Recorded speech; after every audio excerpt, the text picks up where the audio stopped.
चौधरी और मेरे channel Anita Chaudhary live news के जरिए एक बार फिर आपके साथ रूबरू हो रही हूँ। आज हम एक बार फिर उन मुद्दों पे बात करेंगे जो बेहद अहम हैं, गंभीर हैं, समाज से जुड़ी हुई है और हमारे सरोकार की हैं, जो हमारे टैक्स के पैसे पे न जाने कितने सालों से ऐश कर रही थी या यूं कहें उसका बेजा इस्तेमाल हो रहा था, और जो हमारी संवेदनाओं के साथ न जाने कई बार अपने सौहार्द या सो कॉल्ड सेक्युलरिज्म की आड़ में खेल रही थी। जी हाँ, आजकल पिछले कुछ दिनों से देखें तो कुछ 2-3 मुद्दे जो हैं बहुत गरमाए हुए हैं। दिवाली का सीज़न आने वाला है, दिवाली पर्व आने वाला है, हिंदुओं का बहुत बड़ा पर्व माना जाता है। देवी लक्ष्मी और भगवान गणेश की पूजा जिसमें होती है, और इस पर्व में माना जाता है कि धन, सोना, चांदी, हीरे जवाहरात ऐसी चीज़ों को जरूर का उपार्जन जरूर करना चाहिए, उनको खरीदना चाहिए। और इसको लेकर के ऐड भी नए नए बनाए जाते। तनिष्क का एक ऐसा ही ऐड विवाद में पड़ गया। ऐड तो दिवाली को लेकर के था, लेकिन जो मुद्दा उसमें दिखाया गया था उससे कहीं ना कहीं धार्मिक भावना जो है उसको बहुत ज़्यादा ठेस पहुंच रही थी। लव जिहाद का मामला बहुत ज़्यादा उछल रहा था। ऐड में एक लड़की की गोद भराई की रस्म होती है और उसकी सास, लड़की जो है वो हिंदू रीति रिवाज के साथ पहनावा पहनी हुई है और जा रही होती है। उनकी सास जो है वो मुस्लिम पहनावे के साथ नज़र आ रही हैं, और इस उनकी गोद भराई की रस्म के बाद वो पूछती हैं कि आपके यहाँ तो ये नहीं होता, लेकिन आप क्यों ये कर रहे हैं। तो वहाँ पे बड़ी खूबसूरती के साथ उस कौम को खूबसूरत बताया जाता है और बोला जाता है कि बेटियों के लिए तो कुछ भी किया जा सकता है। मतलब हिंदुओं में तो बेटियों के लिए कुछ किया ही नहीं जाता। ये सिर्फ एक मुस्लिम एक हिंदू मुस्लिम शादी होगी तभी ये ऐड बन सकता था, वरना इस ऐड की कोई अहमियत नहीं रह जाती। वो बेटी, वो बहू बेटी के रूप में किसी हिंदू परिवार में रहती तो शायद तनिष्क का वो सोना नहीं बिकता। उसके बाद तनिष्क सोशल मीडिया पे इतना ट्रोल हुआ लव जिहाद को लेकर के, बायकॉट तनिष्क को लेकर के और इन सारी चीज़ों को लेकर के कि तनिष्क को अंततः माफ़ी मांगनी पड़ी। मुद्दा ये नहीं है कि क्या दिखाया गया, मुद्दा ये है कि बार बार यही क्यों दिखाया जाता है। आखिर रिवर्स क्यों नहीं होता है? आखिर क्यों नहीं दिखाया जाता कि दूसरी कौम की जो की बातें हैं वो हिंदू कौम के साथ क्यों नहीं जोड़ी जाती? क्यों हिंदू की लड़कियां दूसरे कौम के साथ जाती हैं और ऐसा दिखाया जाता है कि वो कौम बहुत अच्छा है जिसकी वजह से वो लड़की बहुत खुश। लेकिन आप आए दिन देखेंगे, अभी 2 दिन पहले की ही बात देखिए, एक हिंदू लड़की एक मुस्लिम लड़के के साथ शादी कर ली थी। आशा जो थी वो आयशा बन गई थी, और फिर बाद में उसको खुद को आत्मदाह करना पड़ा था। लखनऊ सेक्रेटेरिएट के सामने, पुलिस थाने के सामने उसने आत्मदाह की कोशिश की। जब पूरी कहानी सामने आई तो पता चला कि जिस मुस्लिम लड़के से उसने शादी की थी उसने उसका जीना हराम कर रखा था। तो ये सारी चीज़ें हैं, ये परसेप्शन जो है इसको तोड़ना बहुत ज़रूरी है।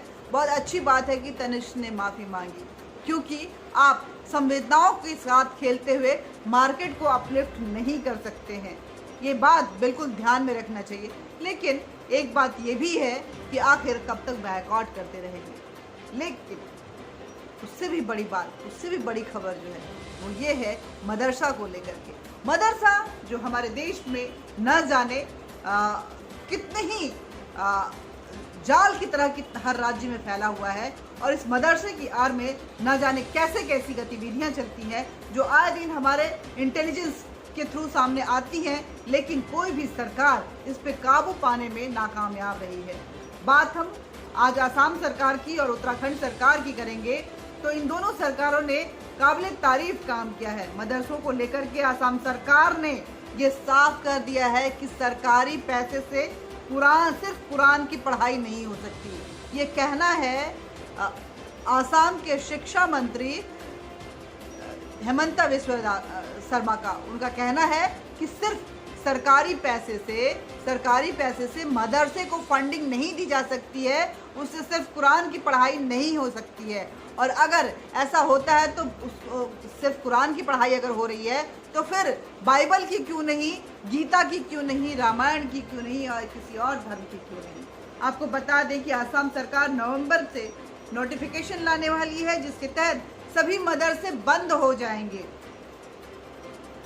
उनका कहना है कि ये कुरान की पढ़ाई होती है और मदरसे में बच्चों का जो ग्रोथ है वो नहीं हो पाता है। आपको पढ़ के मैं सुना रही हूँ क्या नोटिफिकेशन आया है।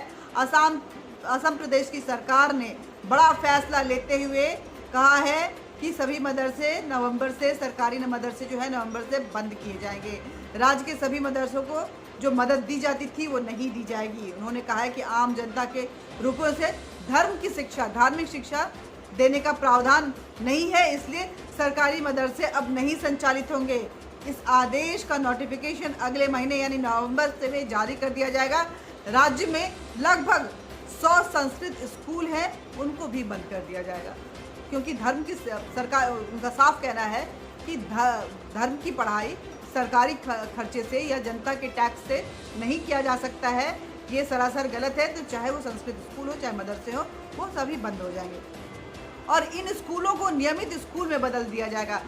जो मदरसे हैं उनको एक हायर सेकेंडरी स्कूल जो है उसमें तब्दील कर दी जाएगी। अधिसूचना के मुताबिक सभी राज्य संचालित मदरसों को नियमित स्कूल में परिवर्तित कर दिया जाएगा या कुछ मामलों में शिक्षकों को राज्य संचालित स्कूलों में स्थानांतरित कर दिया। ऐसा नहीं है कि शिक्षकों को बेरोजगार कर दिया जाएगा, उनको राज्य के सरकारी की जो स्कूल है या जो वो स्कूल है उसको एक नियमित स्कूल है उसमें तब्दील की जाएगी ताकि शिक्षा का प्रचार प्रसार बना रहे और लोग उसमें जाके पढ़ सके। आपको बता दें कि सिर्फ 4 से 5% मुस्लिम समुदाय के बच्चे जो हैं वो मदरसे में पढ़ने जाते हैं। उस 4 से 5% के लिए इतना लंबा चौड़ा खर्चा जो है वो रखा जाता है, जिसमें ज़्यादातर खर्चे जो हैं वो गलत होते हैं।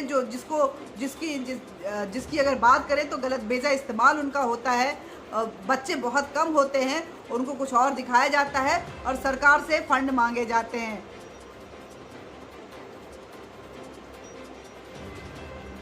हेमंता बिश्वा शर्मा का कहना है कि 4% मुस्लिम छात्र पढ़ते हैं मदरसों में, जहां कुरान और इस्लाम के कानून की पढ़ाई होती है। इस्लामी कानून को वहाँ पे बाकी चीज़ों की पढ़ाई, जो बाकी जो सब्जेक्ट हैं, जो मेन स्ट्रीम के सब्जेक्ट हैं, उनकी पढ़ाई नहीं होती है। बीजेपी की अगुवाई वाली जो असम की सरकार है उन्होंने कड़ा फैसला लिया है। उन्होंने कहा कि संस्थानों पर पैसा खर्च नहीं करेंगे हम और मदरसे को नियमित स्कूल में तब्दील कर देंगे या फिर उन्हें बंद कर देंगे। ये सख्त निर्णय है हेमंता बिश्वा शर्मा की तरफ से।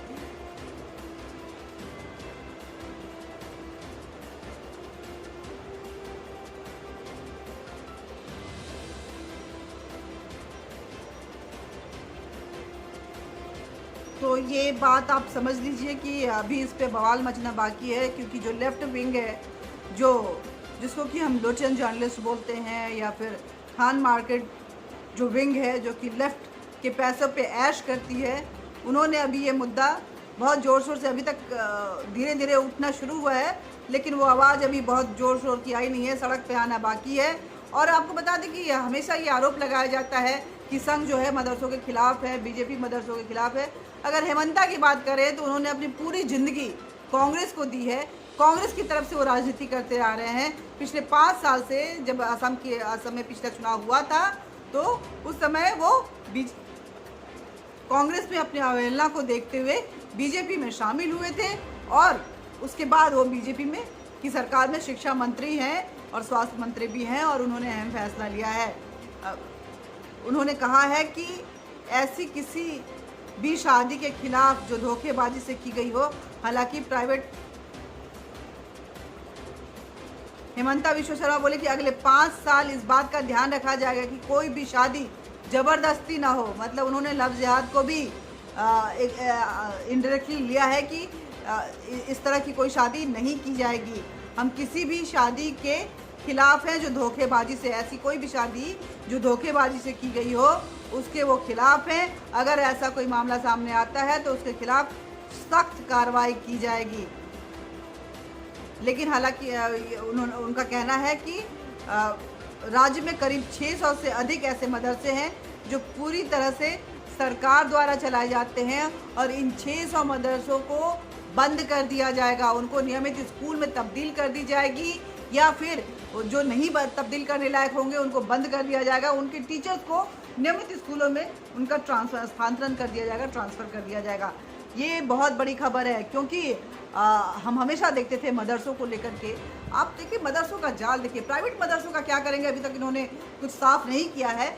मैं तो कहती हूँ कि सिर्फ असम सरकार ही क्यों, केंद्र सरकार की तरफ से भी ये फैसला लिया जाना चाहिए कि मदरसों को बंद, हालांकि केंद्र सरकार जो है ऐसा कुछ सोच रही है कि मदरसों को बंद किया जाए, क्योंकि जिस एक्ट के तहत ये मदरसे चलते हैं उस एक्ट में बदलाव लाया जाए और इनको बंद करना बेहद ज़रूरी है। इसका कारण जो केंद्र सरकार बता रही है, क्योंकि एक तरफ तो अल्पसंख्यक इंस्टीट्यूशन के नाम पर ये मदरसे चलते हैं जिसमें अल्पसंख्यक समुदाय के बच्चे पढ़ते हैं, जिसमें कि सिर्फ मुसलमान समुदाय के जो है बच्चे पढ़ते हैं और सिर्फ मुस्लिम समुदाय का ऐसा स्कूल या ऐसा मदरसा जो है वो चलता है जिसमें कुरान की पढ़ाई होती है। बाकी ऐसा कोई भी अल्पसंख्यक समुदाय नहीं है जिसको कि ये प्रिविलेज मिला हुआ है। तो तुष्टिकरण की राजनीति जो है जो कांग्रेस द्वारा लाई गई थी उसका खामियाजा आज पूरा देश भुगत रहा है। और जो बदलाव किए गए थे उसको अगर देखें तो उस संविधान के उस एक्ट को जो बाद में जोड़ा गया, लेकिन हमारे ही संविधान का जो एक्ट है जिसको कि हम 14 से 21 तक की बात करें, जिसमें समानता का अधिकार है, उसमें यह भी आता है कि हर किसी को समान तरह से वो फैसिलिटी मिलनी चाहिए। तो आखिर ये अलग तरह का ट्रीटमेंट एक ख़ास समुदाय को क्यों दिया जाए, ये अपने आप में बड़ा सवाल है। और जब कुरान की पढ़ाई ऑफिशियली हो सकती है तो बाइबल की क्यों नहीं हो सकती है, गीता की क्यों नहीं हो सकती है, रामायण की क्यों नहीं हो सकती है, वेद की क्यों नहीं हो सकती है, पुराण की क्यों नहीं हो सकती। इसको भी ऑफिशियली इसके लिए इंस्टीट्यूशन बनने चाहिए और उसका खर्चा सरकारों को उठाना चाहिए। तो बहुत बड़ी बात है। आपको बता दें उत्तराखंड में भी कुछ ऐसी खबरें सामने आई हैं। उत्तराखंड में एक जो 80 करोड़ से ज़्यादा का एक फर्जीवाड़ा सामने आया है, जिसमें कि कुछ समय पहले तक उत्तराखंड में सरकारी रिकॉर्ड के अनुसार 2,61,800 मदरसे थे। 2,61,800 मदरसे थे। कई दशकों से मदरसे में पढ़ने वाले बच्चों को हर महीने सरकारी खजाने से उनको छात्रवृत्ति दी जा रही थी। लेकिन जब उत्तराखंड सरकार ने इन सभी को आधार कार्ड से जोड़ने की बात की तो अपने आप ही ना जाने कितने करोड़ जो मदरसे हैं वो गायब हो गए। और हर साल सरकार का जो खर्चा होता था इस पे, वो लंबा चौड़ा खर्चा होता था। जो खर्चा हर साल 14 करोड़ होता था वो 2 करोड़ पे अटक के रह गया है। और सरकार जो है वो इस फर्जीवाड़े को लेकर के पूरी जांच पड़ताल कर रही है कि आखिर ऐसा क्यों हुआ। तो मदरसे की आड़ में जो टेररिज्म भी चलता है, आपको पता है कि मदरसे की आड़ में किस तरह के DVD, CD और वीडियो आते हैं। आप देखेंगे बॉर्डर स्टेट में अक्सर हम मदरसे के आड़ में जो एंटी नेशनल थॉट्स है उसको डेवलप किया जाता है। हिंदुस्तान के खिलाफ उनको पढ़ाई करवाई जाती, कट्टरता सिखाई जाती है, जो फैसिज्म है उसको बढ़ावा दिया जाता है। तो इन सब पे लगाम लगाने की एक कोशिश की गई है। आपको बता दें कि अगर हम बात करें उत्तराखंड वाली खबर की, तो कहीं ना कहीं ये खबर जो है अपने आप में एक बहुत बड़े स्कैंडल का खुलासा कर रहा है, जिसमें कई जो हम बात करें कि कई जो मदरसे से जुड़े लोग हैं, जो पूर्व सरकार है वो भी फंस सकती है। क्योंकि सरकार का ये कहना है कि जब देखा गया तो 88% मदरसे जो हैं, जब ये आधार कार्ड जोड़ने की बात कही, उत्तराखंड सरकार ने इन बच्चों को बैंक खाते और आधार कार्ड नंबर के साथ जोड़ने के लिए जब कहा तो 88% मदरसे और छात्र समेत अपने आप गायब हो गए और 14.5 करोड़ की सरकारी छात्रवृत्ति अब महज 2 करोड़ में तब्दील हो गई है।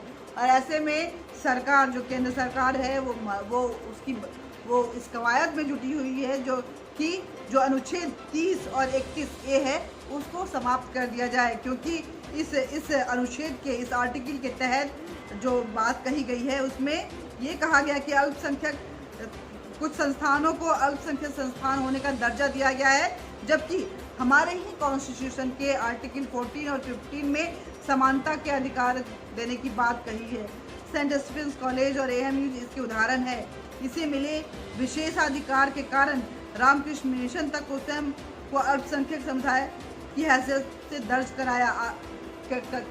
रामकृष्ण मिशन ने भी अपने आप को अल्पसंख्यक समुदाय की हैसियत से दर्ज कराया था, जिसको लेकर के एक लंबी लड़ाई चल रही है और इसको लेकर के हमेशा आवाज़ उठती रहती है। तो इस तरह की चीज़ों को लेकर के जो है वो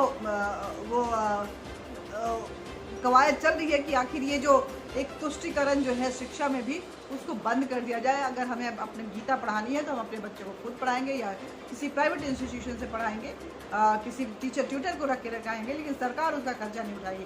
धर्म की पढ़ाई के लिए सरकार खर्चा नहीं, मेन स्ट्रीम की पढ़ाई सरकार को देने की जिम्मेदारी है, वो पढ़ाएगी, बच्चों को प्रोग्रेसिव बनाएगी। धर्म की पढ़ाई जो है वो माता पिता की जिम्मेदारी होती है, संस्कार देना ये माता पिता की जिम्मेदारी होती है।